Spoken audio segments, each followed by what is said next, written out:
On connaissait le Québec libre et là maintenant c'est le chat libre. Oui, c'est très poétique. L'école du chat libre de Clichy-la-Garenne.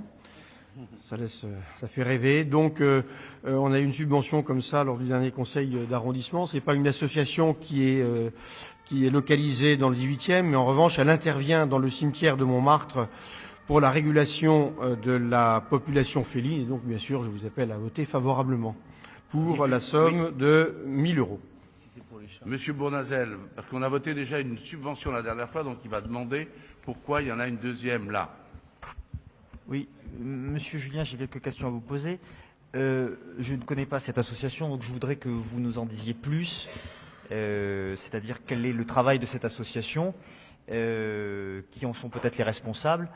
Et parce que je vois que cette association a un résultat négatif de 11 044 euros, que la ville lui alloue 1 000 euros, ce qui ne suffira pas à combler son déficit budgétaire pour cette année. Je vois même qu'elle a un budget prévisionnel qui va être de 68 200 euros, soit 14 000 euros de plus d'investissement l'année prochaine.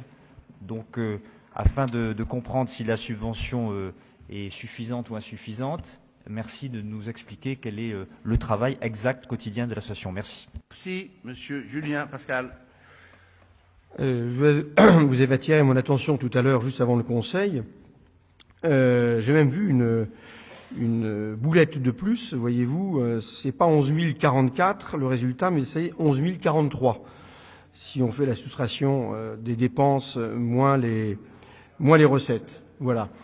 Je vais vous dire très franchement, je ne connais pas cette association puisqu'elle intervient hors de l'arrondissement, mais j'ai eu confirmation en revanche par les services de l'ADEVE qu'elle intervient, enfin, elle est localisée hors de l'arrondissement, mais elle intervient dedans, ce dont j'ai eu confirmation par les services de l'ADEVE, notamment au cimetière de Montmartre.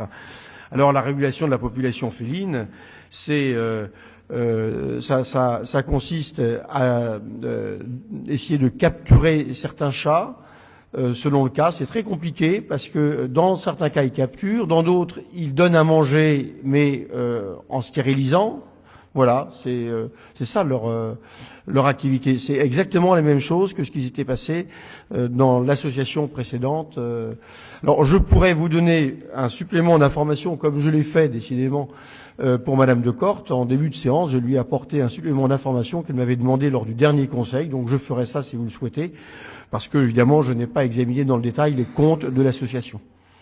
J'imagine que le montant de 1 000 euros correspond à la prestation de l'association pour le 18e et le cimetière de Montmartre.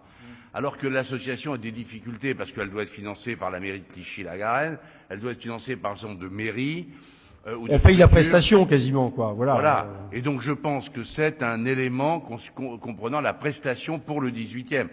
Quelles sont des difficultés structurelles? Je ne crois pas que la ville puisse, autrement qu'en votant cette subvention, lui permettre je dirais, d'être en équilibre financier. Alors on va se renseigner, mais je crois qu'il n'y a pas 1 000 euros, apparaît quand même une somme modeste pour une prestation réelle. Mais je veux volontiers prendre contact avec la mairie de Clichy-la-Garenne,